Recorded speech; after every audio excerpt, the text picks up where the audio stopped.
Hello everyone, this is the first application that we're going to look at for this week for Bayesian games.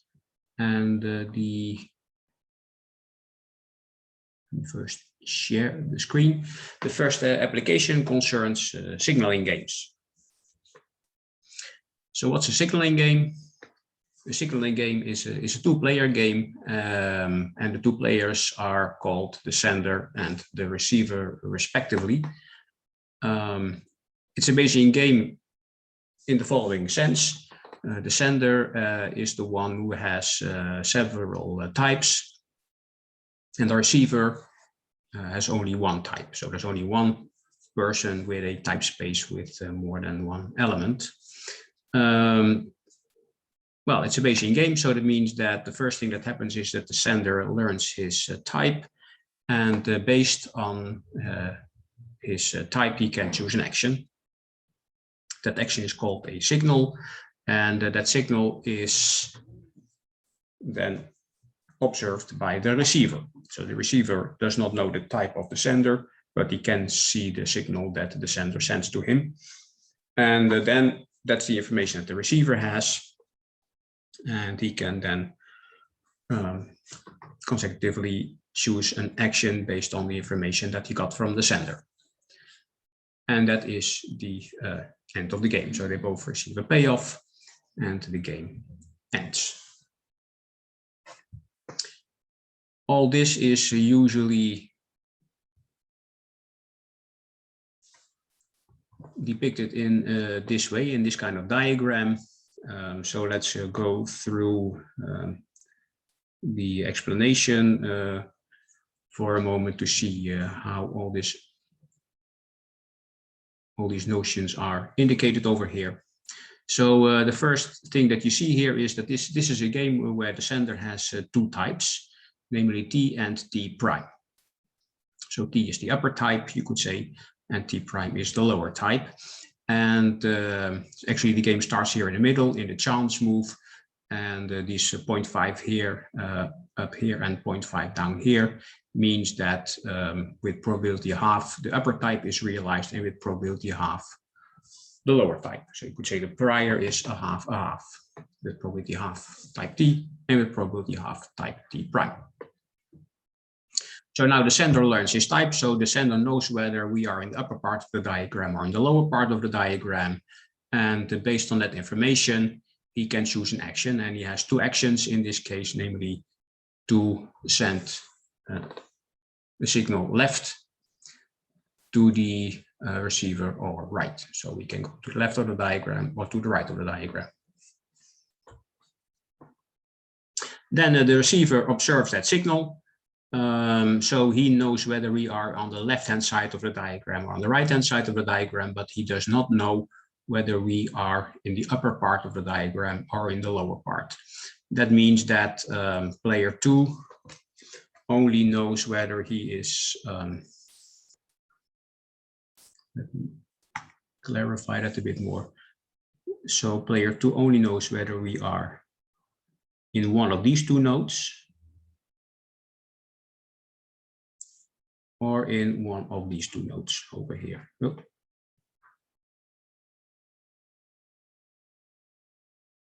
That's the only thing he knows.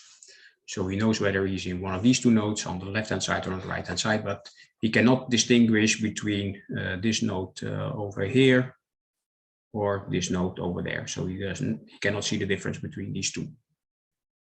In other words, he does not know the type of the sender.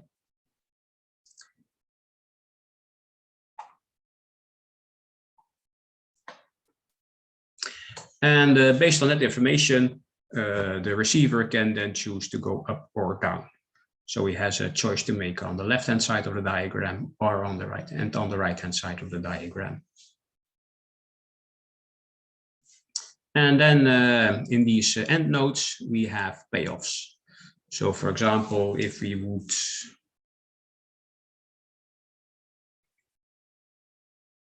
have that we are going from the chance move up with probability half, and the sender sends a signal left, then we move over here, and player 2 then chooses to go up.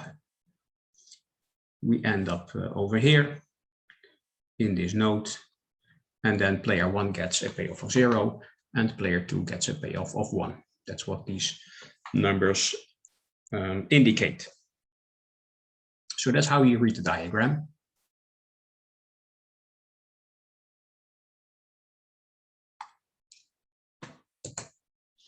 And then there are also these P and Q and R and S indicated over here. Those are the probabilities that a player chooses a certain action. So for example, P over here means that, let me highlight it. So this number P over here, that is the probability that player 1, so the sender, will choose signal left, given that he is of type T. That's what it means. So the sender knows his type. He knows that he is, if he is of type T, that he is over here. And then this is the probability that he chooses to go left. In the same way, Q means that if I'm of type T prime, then I will use this probability to choose left. And of course, the remainder of those probabilities are used for the other signal. In the same way, the receiver has to make two choices. He has to make a choice. What is the probability that I go up in the left-hand side of the diagram? And what is the probability that I choose up on the right-hand side of the diagram? And that is denoted over here, R and S. So these are the probabilities for the receiver. Okay, so that means that in this application of Bayesian games, the strategy profile is, or can be recorded by these four numbers, P, Q, R, and S. Of course, you would also officially have to report the 1 minus P and 1 minus Q and 1 minus R and 1 minus S. But for the sake of brevity, we will usually not do that. We only report the P, the Q, the R, and the S.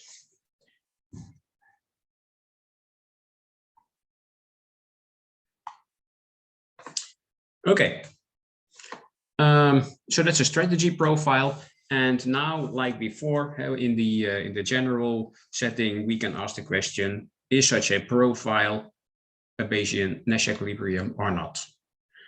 Here we're going to do a bit more. We're simply going to, or simply what we're going to do is to compute all the Bayesian Nash equilibria of this game in mixed strategies. So all combinations P, Q, R, and S that constitute a Bayesian Nash equilibrium.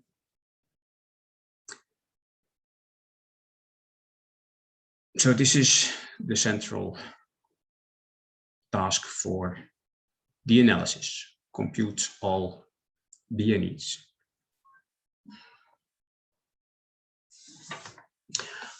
How do we do that? Well, we have to look at 4 cases, basically. We're going to look at player 1 when he's of type T, and then see what his best response is against a strategy of player 2, that is the R and the S, indicated over here. Right, so given is the strategy of player 2. And then we're going to do the analysis when player 1 is of type T. And in the same way, we're going to do the analysis when he's of type T prime. And then we are going to look at player 2. So player 2 is facing a strategy for player 1, so a P and a, coded by a P and a Q. And then we're going to look at the left information set. In the section non-singleton.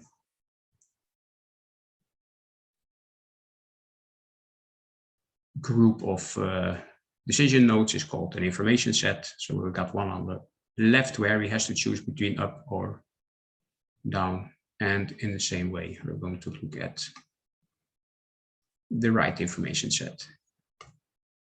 So those are the 4 cases that we're going to look at.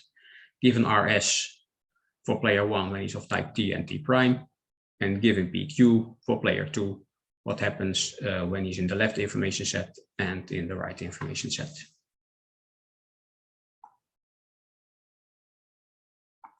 But let's start at the beginning. We are going to look at player 1 of type T against RS. Well, he can do two things. He can choose left or right. If he goes to the left, then we have a payoff of 0 over here. Oh, over here, and a payoff of 0. Let me indicate that. Oops, that's not what I wanted to do.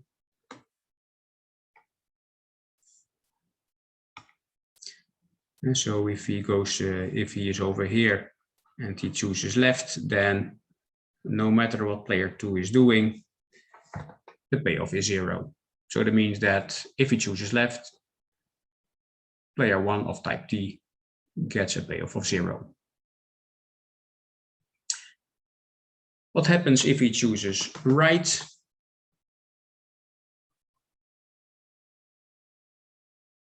Well, if he chooses right, then with probability S, he gets a payoff of -1. And with probability 1 minus S, he gets a payoff of 1. So his expected payoff is minus S plus 1 minus S, which is 1 subtracted 2 times S. So now you can do the best response computation. In this case, left is better than right. Oh. And this is always written with such a script, large or equal sign, meaning that it's a preference over actions. And this is, so L is better than R, precisely when 0 is bigger or equal, and now it's a normal bigger or equal sign because this concerns numbers 1 minus 2 times S. In other words, when S is at least a half.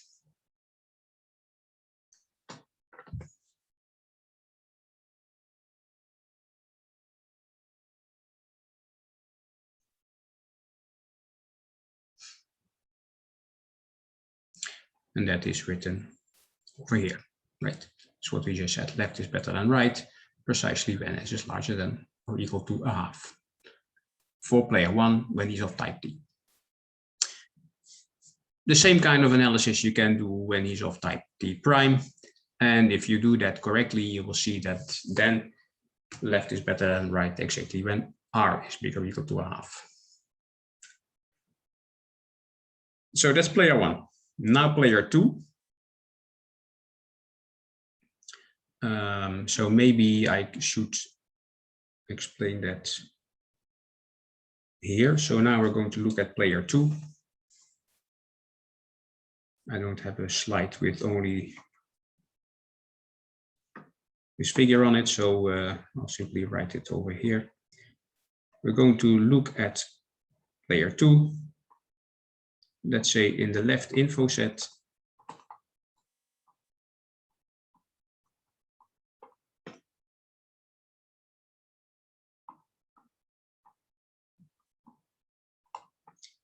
And he is facing a strategy PQ of player 1. So these numbers here are given. And player 2 knows that he is somewhere over here in the diagram. Now what you can now do is compute the conditional probabilities. You know all the probabilities to end up in a certain node. So you can compute the probability to be in this particular node over here, given that you're in that information set. Now, what would that probability be? Well, the probability to be in this upper node is Well, you would first have to go here, starting in a chance node, that's probability 1/2. And then over there, that's probability P. So the probability to end up in this node is 1/2 times P. In the same way, what is the probability to end up in the lower node?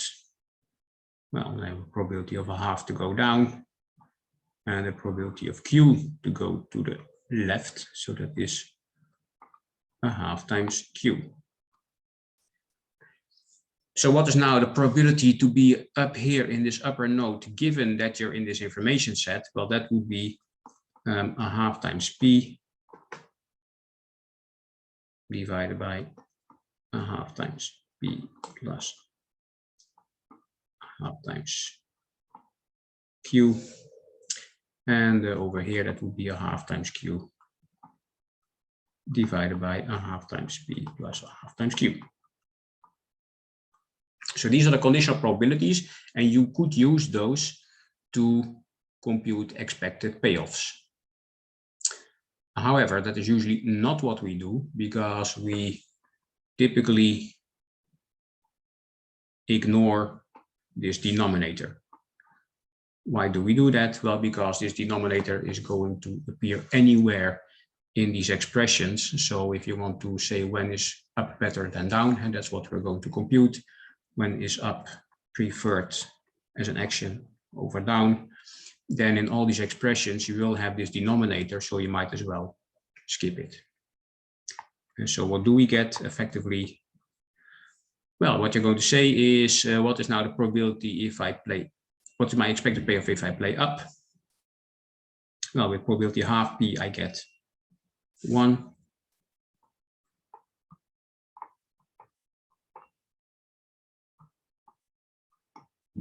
And with probability 1/2 Q, I get 0.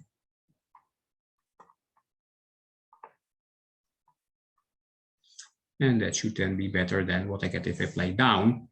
And what do I get if I play down? Well, with probability 1/2 times P, I get 0.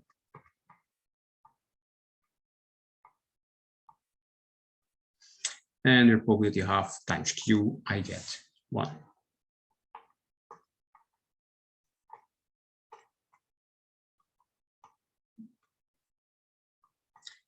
And that looks very impressive. But if you look carefully, you say that this is just saying that P should be larger or equal to Q. So once again, officially, you would have to divide all these probabilities here by this 1/2 P plus 1/2 Q. But like I said, this denominator is going to appear everywhere, and it looks exactly the same everywhere. So you might as well ignore it. And that's what we typically do. The only thing that matters eventually is this inequality over here. Okay.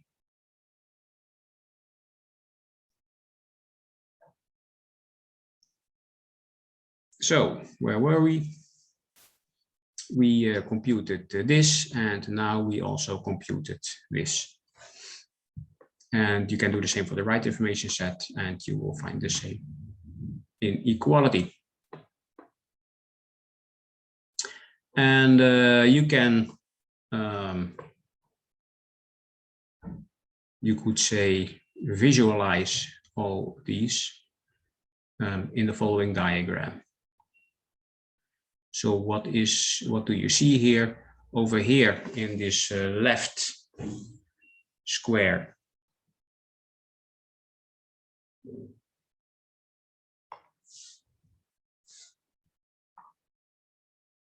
this is the strategy space of player 2. You have a strategy R and S of player 2. And here it's indicated for each of these strategies, what are the best responses for player 1. So if you have a combination R and S over here, for example, then the best thing that player 1 can do is to choose P is 0 and Q is 0. So how did I do that? Well, then we have to go back, I think. So we have that left is better than right precisely when S is, so for type T. Left is better than R if S is larger or equal to a half, and for T prime, left is better than right when R is larger or equal to a half.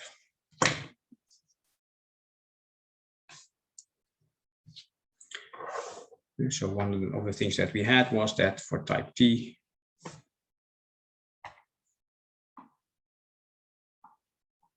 left is better than right,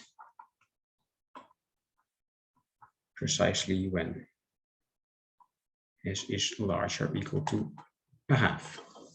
Now over here, this is the line where S is exactly a half, right?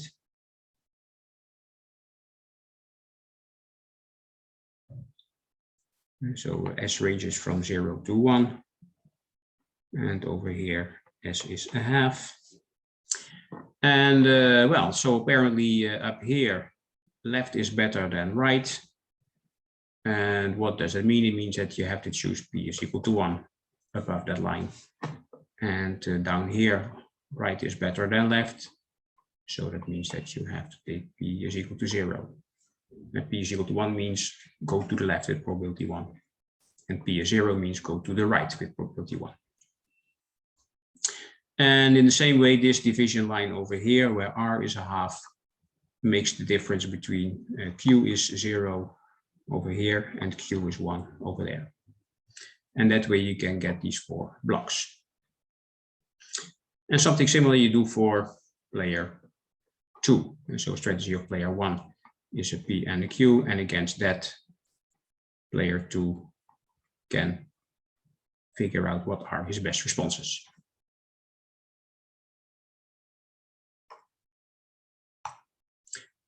So you get this. And now what you have to do is to find the BNEs. How do you do that? Well, that's a little bit of trial and error. What is maybe a good thing to do is to start up here in this upper triangle. And so you start with a P and a Q, where Q is larger or equal to P.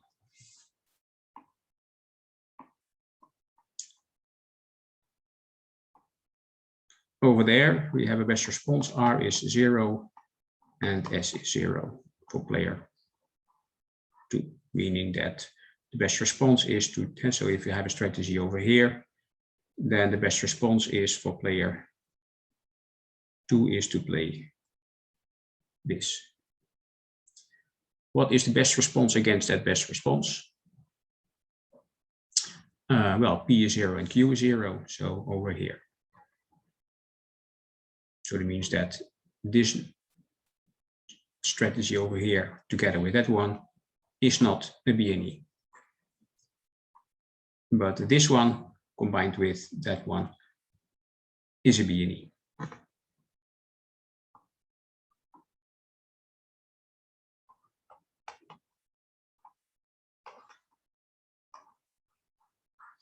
So we already found one BNE, 0, 0, 0, 0.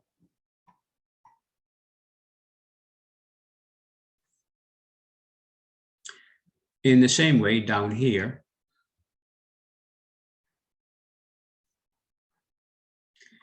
we find, we should have a different color. So if I take a strategy over here, then what is the best response? The best response is P is 1 and Q is 1. So R is 1 and S is 1 over here.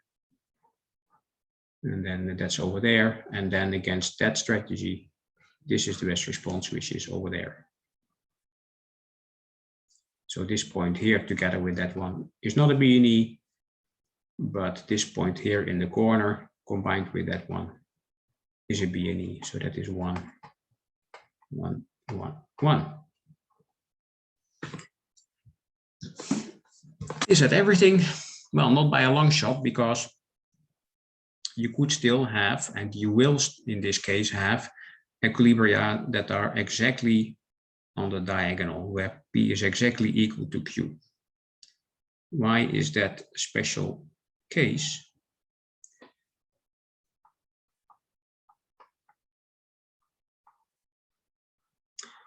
Well, because here the best responses are basically anything. So here, in this point over here, we only had 0, 0. And in this point over here, we only had 1, 1. But here on this diagonal, anything is a best response, because that's exactly where player 2 is indifferent between playing R is 0 or R is 1. So that means that R can be anything. And he's also indifferent between S is 0 and S is 1. So that means that S can also be anything. In other words, if player 1 plays both his strategies with the same weight, and so to go to the left with the same weight, then player 2 cannot distinguish which type he is facing. So anything is a best response. And that means that in order for a strategy over here to be in equilibrium with something over there, the only thing that you need to do is to look in this entire square for strategies against which the best response has P and Q equal to each other. So you have to find combinations of R and S with the property that the corresponding best response over here on the left-hand side has P equal to Q. For example, over here. So that means that if I use a strategy over here, for example, this one over here, combined with a strategy over here, somewhere on this diagonal, sorry, it must be P is 0 and Q is 0, so over here. So this strategy over here, 0, 0, combined with this one, is a Bayesian Nash equilibrium. How would I write that down? Well, you have to report the P, the Q, and the R and the S. And the P and the Q are 0, right? So P is 0, Q is 0. That's what it says over here. So 0, 0. And then R and S can be anything as long as I stay in this smaller square over here. So what does it mean? It means that R has to be between 0.5, and the same for S. So I get this square of equilibria. In the same way, of course, I could have taken this little square over there. I wanted to change color.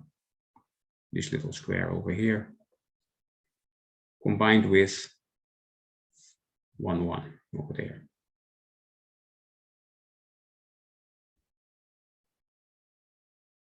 So that would be 1, 1, R and S, where now R and S are between 0.5 and 1.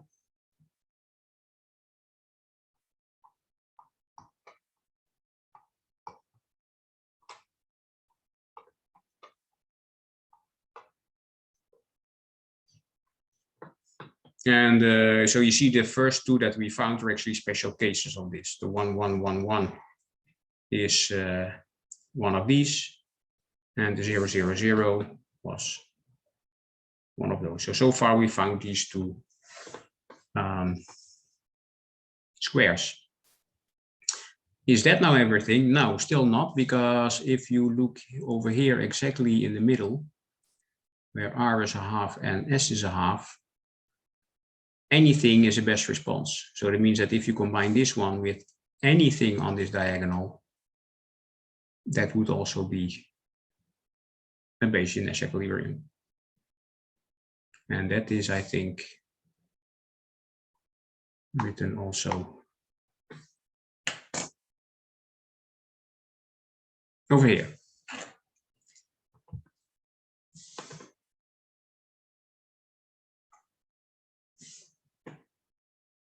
So this was the 00 RS, so one of the smaller squares. Here's the other small square. And this over here is the strategy a half in the dead center of the left square, combined with any strategy where P and Q have equal probabilities. And what is that? Well, that's a line, right? So it's a one-dimensional parameterized part in R4 in this case. So that's a line. These things actually connect. So if you would draw that, so it's something in R4 or even R8, if you also include the 1 minus P, 1 minus Q, etc. But so this, of course, here started as a square, R and S between 0 and a half. And now I add two coordinates. But if I take a square in R2 and I add 15 coordinates, then I have something in R17, but it's still a square, right? It's the same as when you take a line in R2 and you add one variable, then it's a line in R3, but it remains a line. So in the same way, a square stays what it is, namely a square, even if you add a few coordinates. In the same way, this is a square.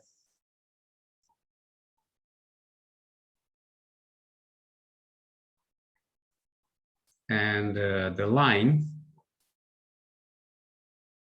is now going to connect the corner points over here. How do I see that?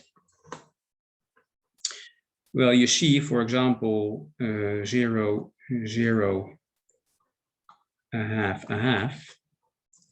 That is a strategy profile over here, right? For R and S equal to a half and a half. But it's also a strategy over here, namely where lambda is 0. So you see that one of the end nodes of this line segment, this one over here, is a corner point of that square. So that will be over there. In the same way, the other endpoint, that will be 1, a half. So that's the other endpoint of this line segment. That's also a strategy over here.